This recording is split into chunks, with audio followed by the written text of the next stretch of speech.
తన దేశం కోసం శత్రుదేశం మిలిటరీ ప్రభుత్వం వెన్నులో వణుకు పుట్టించిన ఒక వీరుడు శత్రుదేశం అమ్మాయిని పెళ్లి చేసుకుని తన కుటుంబం కోసం ఒక సాధారణ వ్యక్తిగా ఎందుకు మారిపోయాడు? ఆ రాత్రి ఆకాశం నిశ్శబ్దంగా ఉంది.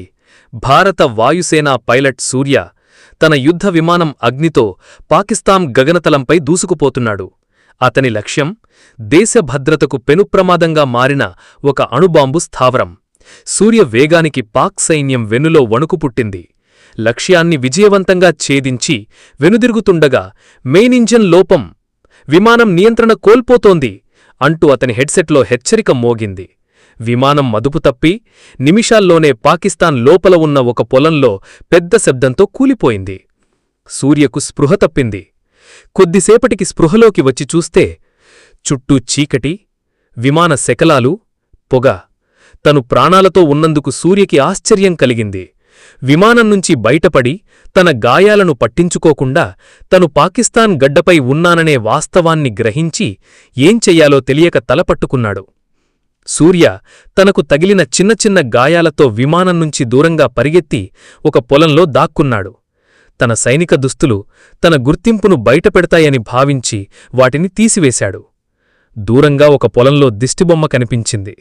దానిపై ఉన్న పాత షర్ట్, ప్యాంట్ తీసుకుని వేసుకున్నాడు. ఇప్పుడు తను ఒక ముస్లిం యువకుడిలా కనిపిస్తున్నాడు.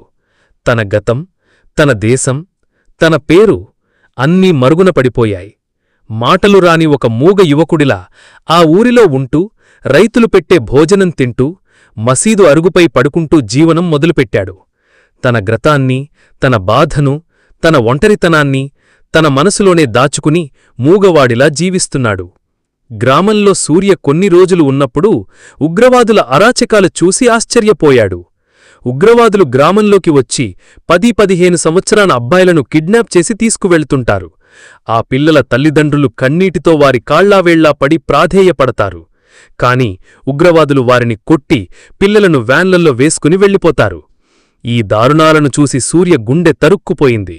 తన ఒక సైనికుడిగా వారిని ఎదుర్కొనలేకపోతున్నాననే బాధ అతన్ని కుంగదీసింది.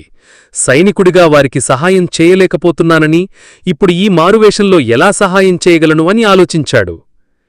తన ఉనికి ఉగ్రవాదులకు తెలియకుండా ఉండటానికి సూర్య ఒక గ్రామంలో ఉండకుండా 4 రోజులకోసారి గ్రామం మారుతూ, పనిచేసుకుంటూ, ఆహారం స్వీకరిస్తూ జీవిస్తాడు. ఈ సరిహద్దు గ్రామాల్లో ఉగ్రవాదులు పిల్లలను కిడ్నాప్ చేసి వారి మనసుల్లో భారతదేశంపై విషాన్ని నింపి ఉగ్రవాద శిక్షణ ఇస్తున్నారని తెలుసుకుంటాడు. దేశాన్ని నాశనం చేయాలనే వారి ప్రయత్నం సూర్యలో మరింత ఆవేశాన్ని రగిలిస్తుంది. ఉగ్రవాద నాయకులు పాకిస్తాన్ ప్రజల నుండి, రాజకీయ నాయకుల నుండి బలవంతంగా డబ్బులు వసూలు చేసి ఆ డబ్బుతో తమ పిల్లలను విదేశాలలో చదివించి స్థిరపరుస్తున్నారని సూర్యకు తెలిసింది. దేశం కోసం పోరాడుతున్నామనే ఒక కపట నాటకం వాడుతున్నారని అర్థం చేసుకున్న సూర్యకు వారిపై మరింత కోపం వచ్చింది. ఒకరోజు రాత్రి ఒక గ్రామంలోని మసీదు అరుగుపై సూర్య పడుకుని ఉండగా అలికిడి వినిలేచాడు. 20 మంది ఉగ్రవాదులు ఒక యువతిని వెంబడిస్తున్నారు.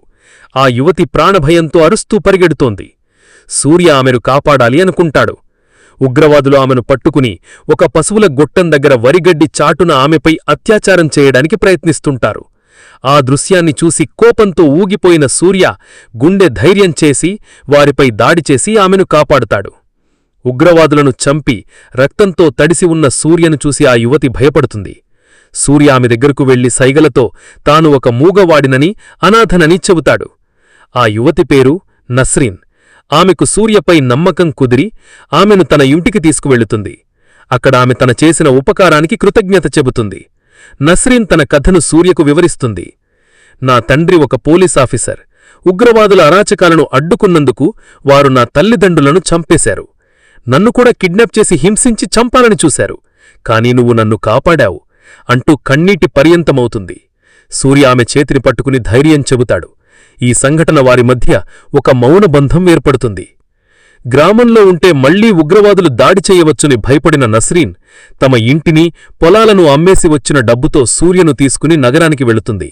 అక్కడ ఒక చిన్న ఇంటిను అద్దెకి తీసుకుని కొత్త జీవితం ప్రారంభిస్తారు. ఇద్దరూ ఒంటరివాళ్లే కాబట్టి ఒకరికొకరు తోడుగా ఉంటారు. నస్రీన్ తన డిగ్రీ పూర్తి చేసింది. తన వద్ద ఉన్న డబ్బుతో ఒక జ్యూస్ స్టాల్ ఏర్పాటు చేయాలనుకుంటుంది. సూర్య సైగలతో ఆమెకు సహాయం చేస్తాడు. ఇద్దరు కలిసి జ్యూస్ స్టాల్ను అద్భుతంగా నడుపుతారు. సూర్య తన శక్తితో పనులన్నీ పూర్తి చేస్తూ నస్రీన్కు అన్ని విధాలా తోడు ఉంటాడు. రోజులు గడిచే కొద్దీ నస్రీన్కు సూర్య మీద ప్రేమ పెరుగుతుంది. ఆమె తన మనసులోని భావాలను సూర్యకు ఎలా చెప్పాలో తెలియక తడబడుతోంది. సూర్య కూడా నస్రీన్ని ఇష్టపడుతున్నాడు. ఆమె కళ్లలో ప్రేమను చూసి తన మనసులోని భావాలను వ్యక్తపరచడానికి సరైన సమయం కోసం చూస్తుంటాడు.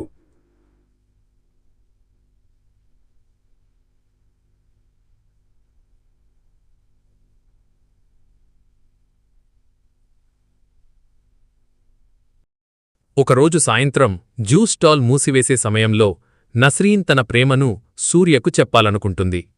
సూర్య, నీకు నేను ఎందుకో తెలియదు కాని నా జీవితంలో నువ్వు లేకపోతే నేను బ్రతకలేనని అనిపిస్తుంది.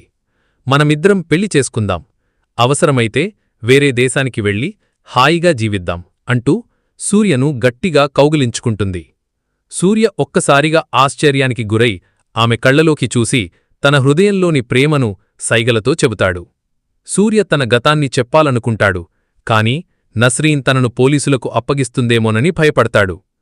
నస్రీన్ ఆలింగనం నుంచి విడిబడి ఒక పేపర్పై ఐ లవ్ యూ అని ఇంగ్లీష్లో రాసి నస్రీన్కు చూపిస్తాడు. నస్రీన్ అది చూసి చాలా సంతోషపడుతుంది. నస్రీన్, సూర్య తమ జ్యూస్ స్టాల్లోని ఉద్యోగుల మధ్య ఒక చిన్న వేడుకలో పెళ్లి చేసుకుంటారు. వారి జీవితం మరింత సంతోషంగా మారుతుంది. కొంతకాలానికి నస్రీన్, సూర్య పిల్లల్ని కనాలని నిర్ణయించుకుంటారు.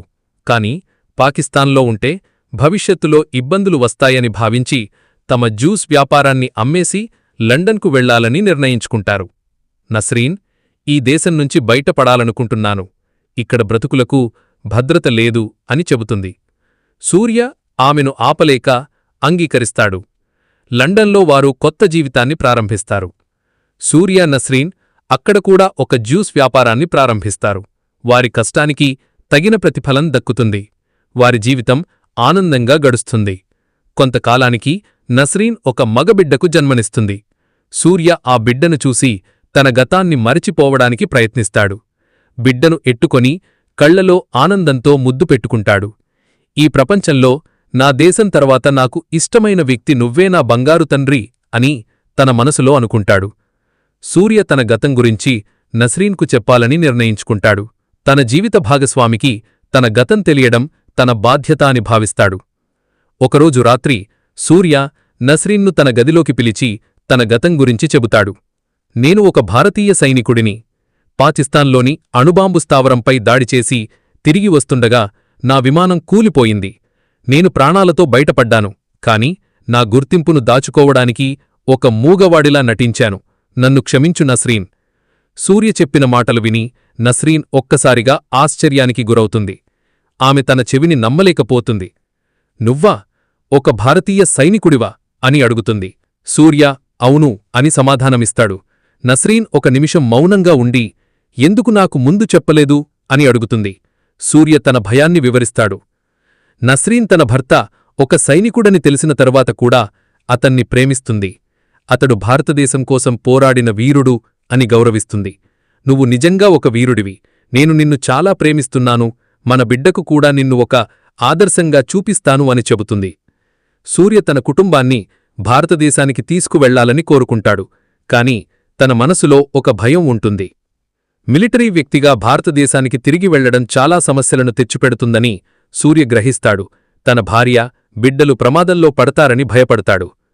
సూర్య తన దేశాన్ని ఎంతగా ప్రేమిస్తాడో తన కుటుంబాన్ని అంతకంటే ఎక్కువగా ప్రేమిస్తాడు. వారి భద్రత కోసం తన గతాన్ని వదిలేయాలని నిర్ణయించుకుంటాడు.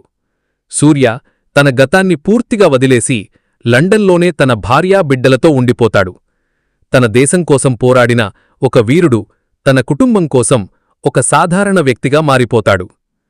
సూర్య, నస్రీన్ తమ జ్యూస్ స్టాల్ వ్యాపారాన్ని మరింత అభివృద్ధి చేస్తారు.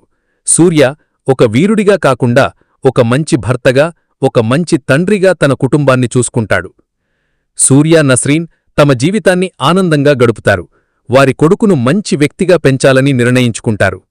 సూర్య, నస్రీన్ తమ పక్కన ఉన్నవారికి ఆదర్శ దంపతులుగా నిలుస్తారు. వారి ప్రేమ, బంధం, పోరాటం అందరికీ స్ఫూర్తినిస్తుంది. సూర్య తన కొడుకుకి తనొక సైనికుడిని అని చెప్పి దేశభక్తి గురించి నేర్పిస్తాడు. ప్రపంచంలో మనిషికి మనిషిపై ప్రేమ గౌరవం ఉండాలి. అది ఒక సైనికుడికైనా ఒక సాధారణ వ్యక్తికైనా ఉండాలి. మీరు ఒక మంచి పౌరుడిగా ఎదగాలి అని చెబుతాడు. సూర్య, నస్రీన్ తమ జీవితాన్ని ఆనందంగా గడుపుతారు. వారి కథ ఒక వీరుడి త్యాగం, ఒక స్వచ్ఛమైన ప్రేమ గురించి చెబుతుంది. వారి కథ ద్వారా ప్రేమకు సరిహద్దుల్లేవని, ఒక మంచి జీవితం కోసం ఏమైనా వదులుకోవచ్చని తెలుస్తుంది.